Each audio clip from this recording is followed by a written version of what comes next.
Okay, good morning, people. I'm going to teach you a topic in ICT, okay, with regards to computer security, ethics, and ergonomics. This topic is very important in ICT because it helps us to safeguard our computers, our information, and also to do what is right with the computers and also to protect our health. So as we discuss this topic, which is very, very important, you must be able to understand that after this topic, you must be able to realize the importance of protecting the data kept on the computer and also doing the right thing with the computer, because with the skill of ICT, we can be unethical. And also, sometimes ICT can also damage your health. So how do you protect your health, okay, as you use the computers in our everyday activities? So let's begin by looking at what computer security risks are.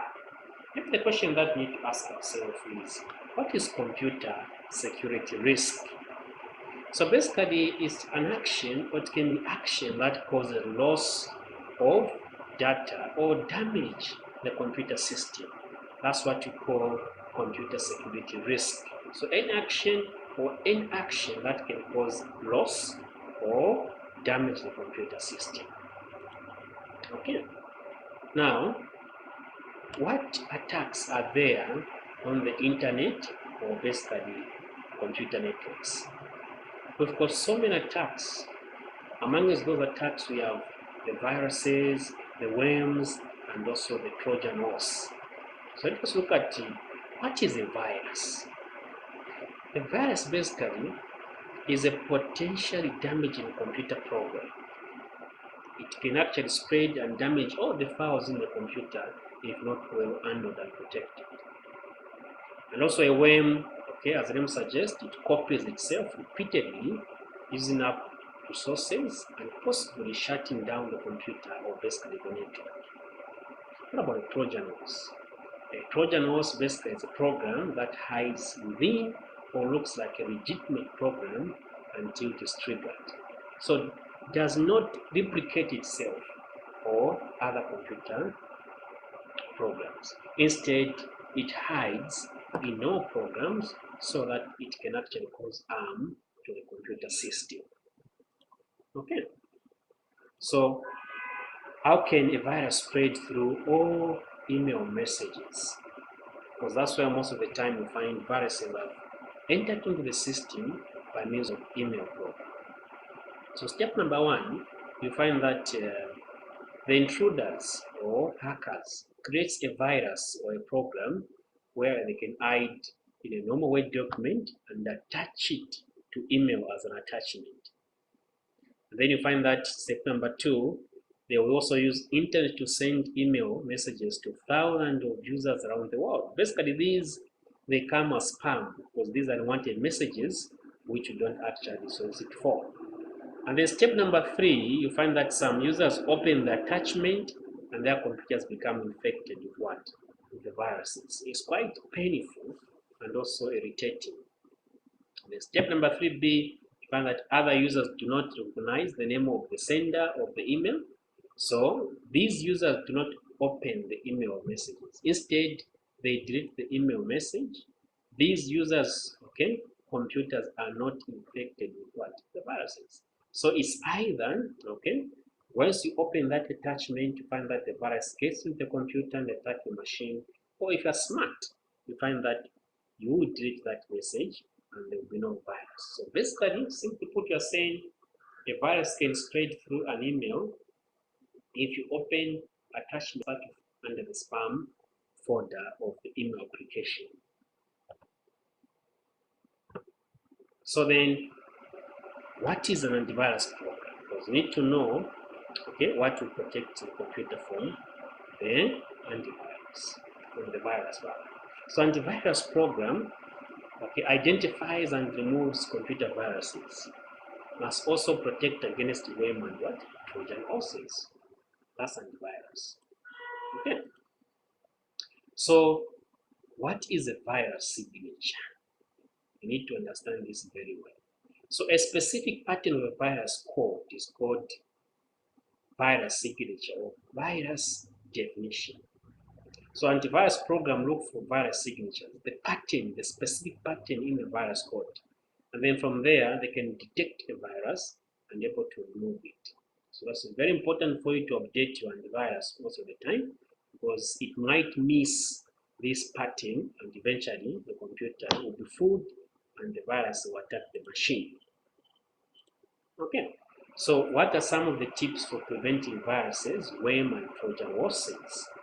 So basically, set the macro security in the programs. You can enable or disable macros.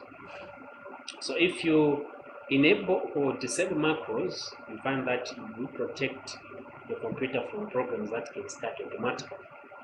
Secondly, install antivirus program on all your computers. And never open email attachment unless you are expecting it or it's from the trusted source. That's very important. People don't just open anything that comes to your email.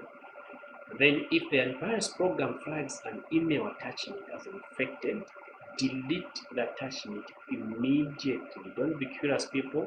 I know you're curious, maybe the attachment can have a very good title which will make you open it.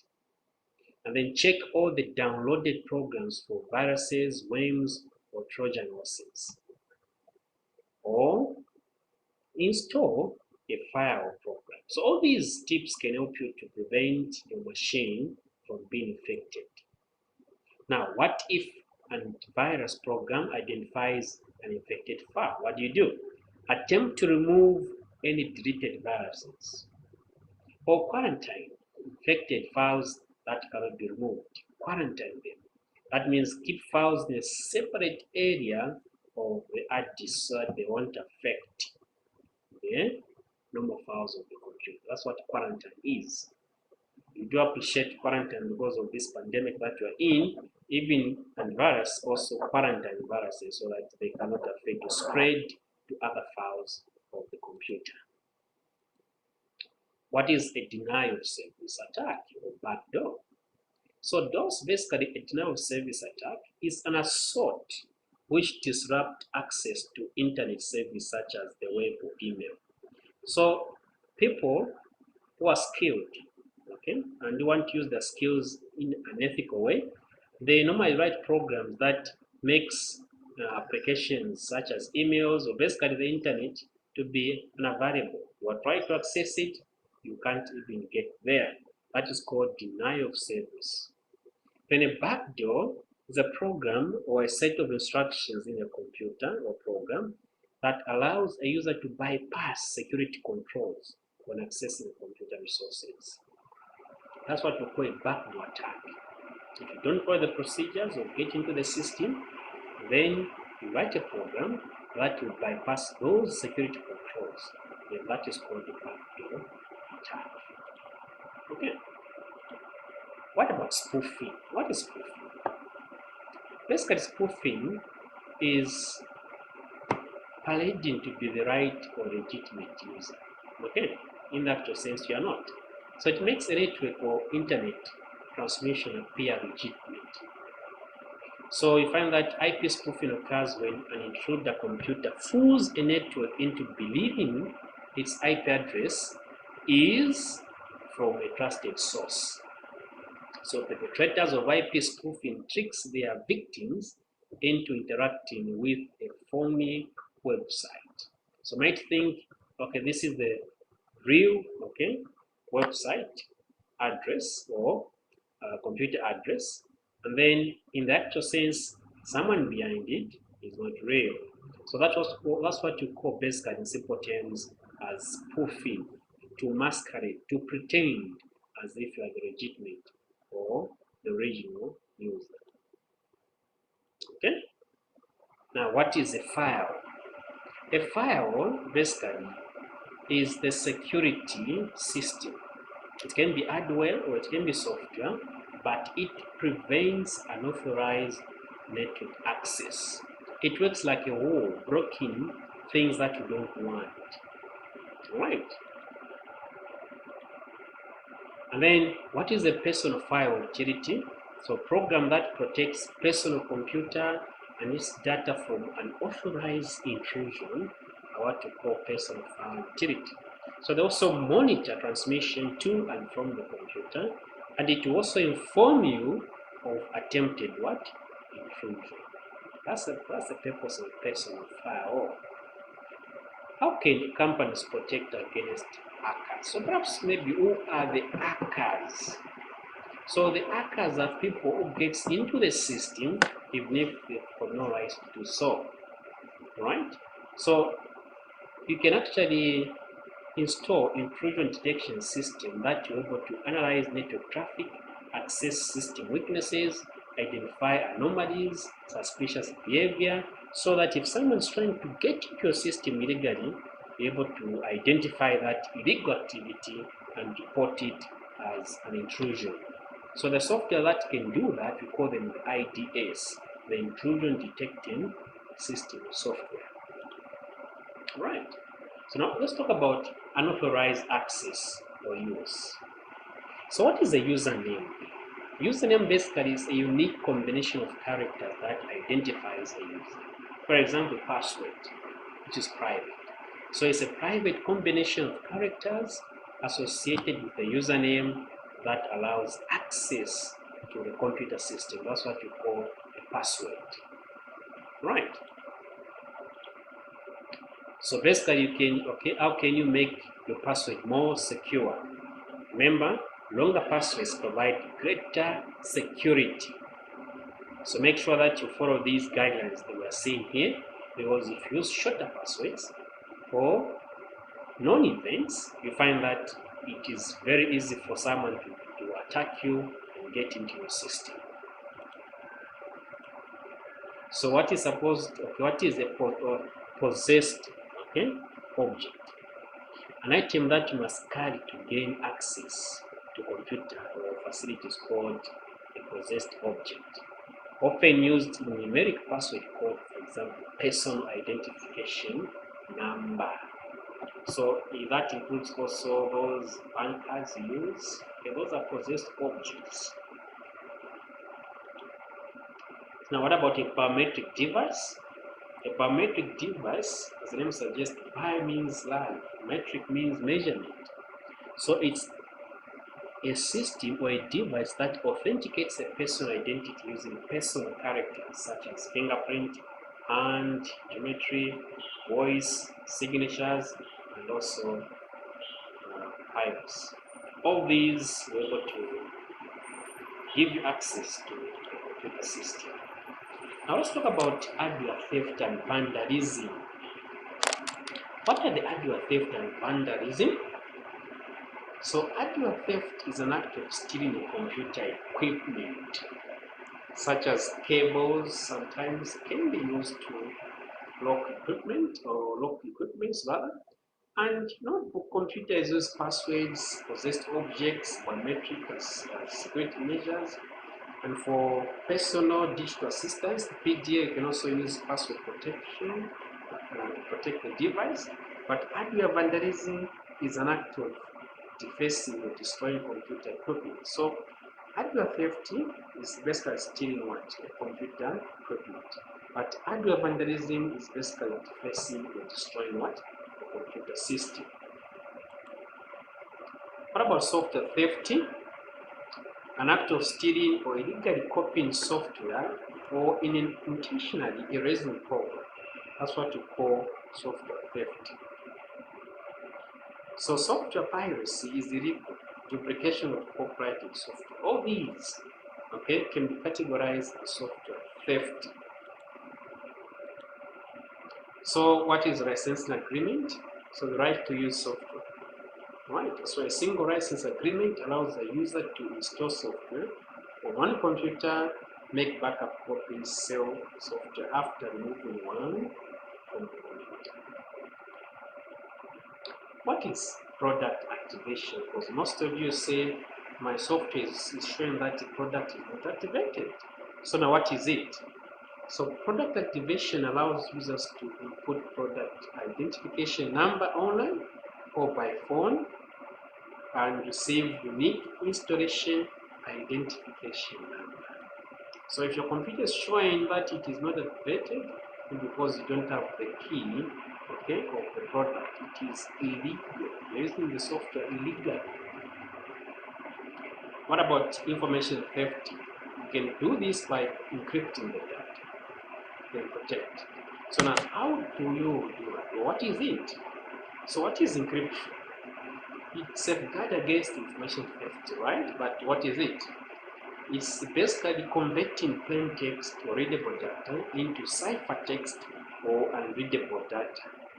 So you find that you can encrypt the information by using one particular key, and if you want to decrypt it, you have to also use the decryption key or the cipher key to do that.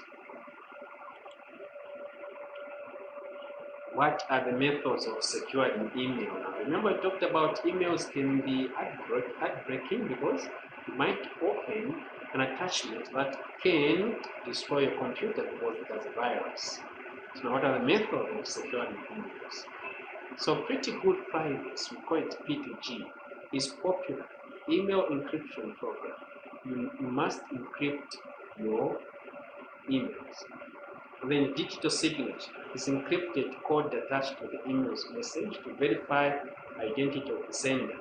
So if you don't know the identity or the identity is tried to hide, this digital signature can able to help you verify, and if not understand where this message is coming from, don't use it. Or you can use the freeware for personal or non-commercial use, right? Like the spam programs can also block those spams so that you're free from those things that are hard breaking because the computer will be destroyed and put information in it. So now how do web browsers provide secure data transmission? So many web browsers use encryption, okay, where they can actually use encryption to secure the data, and they can also use digital certificates, okay, to notify, okay, or to guarantee that the website is legitimate. So the digital signatures, if the website is not legitimate approved, it will show that this is the harm page, and you'll be able to protect your machine from such things. And then, what is certificate authority? Remember, still discussing information theft. So an authorized person or company that issues or verifies digital certificate is the one that we refer to as certificate authority. So if you are specialized in doing that, yes, you are authority, you are CA. So you apply for digital certificate from the CA, right? So that it can help you to identify legit web applications. Now let's talk about system failure. How do you tell that the system has failed? The system, you can say it has failed if it is, okay, if the prolonged malfunction of the computer exists. The computer for a long time is not doing anything, you say it has failed. Or can cause loss of hardware or software for the computer that you are using. Or caused by aging hardware or natural disaster or electrical power disturbances, find that the machine is not switching on or the machine is not working for a long time, that can be classified as a system failure. Okay. So what is the Sage Protector in case you want to protect your computer from failure? So protect computer and equipment from electrical power disturbances. You need to have the Sage Protector, as you can see here in the diagram. Okay, so in case there's spike in power, okay, these can trap or trip rather, so that the machine is protected from such high spike of power. Most especially during rain season, you find that you've got a lot of these spikes which can destroy the computer. Backup, right? The ultimate safeguard. So if you want to be sure that the information you have is well protected, you need to back it up. In case of anything that you cannot control, backup is very important. Backup basically is a duplication file of a program on the disk or so many disks in case Okay, in case there's something bad happens to the current data, you can still retrieve the data and the system continues. So you can have the full backup where all files in the computer are backed, or you can have selective backup, just a few files that you want to back in all the time, or you can have 3-generation backup, the son, father, grandfather arrangement, whereby you back in 3 times, okay, in a particular session. So in case the system fails or if it is corrupted, you can restore files from the backup and then the system continues. That's the purpose of backup. Now let's talk about wireless security. How can I ensure my wireless communication is secure, for example? Okay, 1. So secure a wireless access point. So the one should not broadcast your network name or enable wide equipment privacy. You must protect it from doing that. Now let's talk about what is ethical when it comes to using the computer. What are the computer ethics? Computer ethics basically are moral guidelines that govern the use of computer and information system. So unauthorized use of computer and networks, software theft, information privacy, intellectual property issues, the code of conduct, all these falls under computer ethics. Because people, once they know how to use a computer, they become unethical in all their dealings when it comes to computers, right? So information privacy is very, very important. Why you ensure that before you publish something, you process something, you must get consent. Otherwise, it is unethical to process information without consent if it's not yours. So right of individuals and companies restrict collection and use of information about them if they have not given consent. Right. So what are some of the ways to safeguard personal information? You can fill in only the necessary information, okay? Not even everything, just necessary information is enough. Install a cookie manager to filter cookies. You can avoid shopping clubs or buyer cards. You can also turn off file or print sharing on your internet connection, or install a file, or do not reply to spam or for any reason. So all these can help you to safeguard your personal information. So limit the amount of information you provide to websites. Fill in only required information. Not everything about you, including the photos and videos, you might find your personal information in the wrong hands. So what is an electronic profile? So data collected when you fill out the form on the web. That's what you call electronic what? Profile. We have talked about cookie. Maybe perhaps you wonder what is a cookie. So basically cookie is a user preference. A small file on a computer that contains data about you is called a cookie. Some websites sell or trade information stored in a cookie. So it's advisable that sometimes you clear cookies or disable them, because the file that keeps your information or your activities on the computer is called the cookie. So the sites that you visit in a day or the activities that you do on the internet, they are kept in a particular file which you call a cookie. So how do cookies work? Step number 1. When you type web address on a particular site on your browser, the browser program searches your hard disk for cookie associated with the website. Then if a browser finds a cookie, it sends information in the cookie file to the website. If a website does not receive cookie information and is expecting it, web creates an identification number for you in a database and sends that number to your browser. So the browser in turn creates a cookie file on that number and stores cookie file on that disk.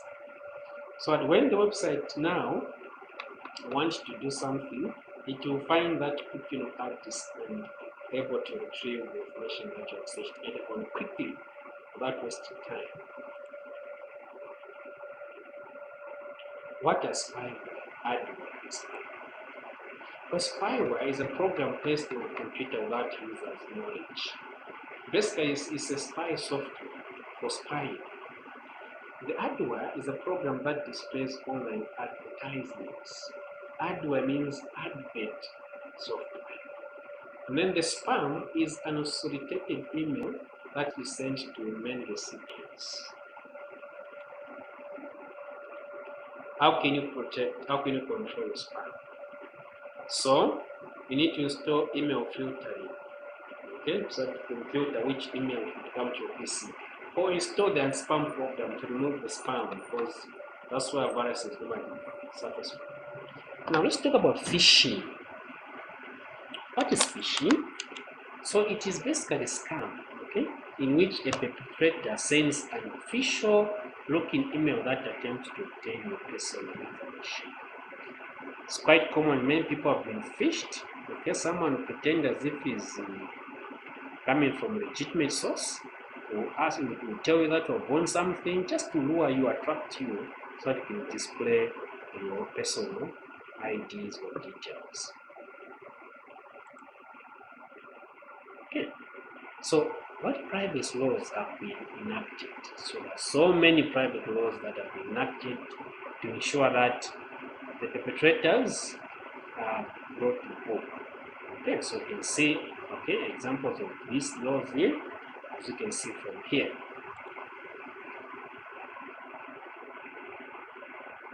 So these are more laws. Computer Consumer Protection Act, Video Privacy Act. So there are so many laws that have been enacted so that to be able to prosecute those perpetrators.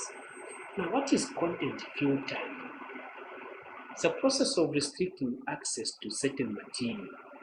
Internet Content Filtering Association, for example, it will filter the information or the sites that you don't want so that it can be protected from those perpetrators that will destroy the PC or the computer. Now let's talk about ergonomics, the health concerns. Remember, computers are very good. As you use them, you find that you can use them for a long, long time, and also neglecting the issues of health. So what are some of the health concerns of computer use? You've got computer vision syndrome, the CVS, the eye and vision problem, and you've got repetitive strain injury and computer addiction when computer consumes entire social life. But let's talk about more on repetitive strain injury. This one, it has been proven that it has a disabling effect. Okay, it destroys. It's an injury that is caused as a result of repeating certain actions that are causing pain and you're ignoring it. Eventually, that causes someone to be disabled in that particular area. So what precaution can prevent tendons or carpal tunnel syndrome? So take frequent breaks during computer session, use rest, wrist rest. You can exercise hands and arms, minimize number of times you switch between mouse and the keyboard. Right. How can you ease eye strain when working at the computer? Every 10 to 15 minutes, take eye break. Look into a distance and focus on an object for 20 to 30 seconds. Roll your eyes in a complete circle. Close your eyes and rest them at least 1 minute. Blink your eyes every 5 seconds.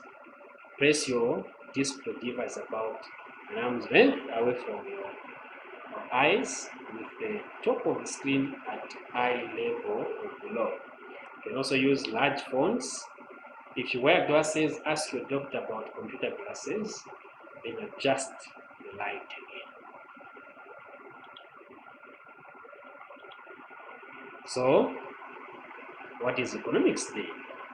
So, applied science devoted to comfort, efficiency, and safety in a working place is called ergonomics. So, what is green computing? It's a quite common thing. So, reducing electricity and environmental waste while using a computer is called green computing. So use computer and devices that comply with Green Star program. Do not leave the computer running overnight. Turn off the monitor, printer, and other devices when not in use. You can use paperless methods to communicate. Recycle paper. Use recycled paper. Use recycled toner cartridge. Recycle old computers with printers, and telecommunicate to save gas, like Zoom and all those things. So what's the summary of what we have discussed? So potential computer risks, right? And also we looked at safeguards that schools, business, and individuals can implement to minimize the risks. And we have seen what the security risks and how we can safeguard it. And we have seen ethical issues surrounding information, accuracy, intellectual properties, and also privacy. And we have seen also how computer-related health issues and how we can prevent those health issues when we use the computer. So basically, people, we have covered what is more critical when it comes to computer security, ethics, and also health. So I encourage you to run through the video at your own free time so that you can understand these points and put them into practice for them to stick and able to benefit you personally, and also as a neighborhood, and also as a society at large. So people, until the next time, this is where I end my lecture.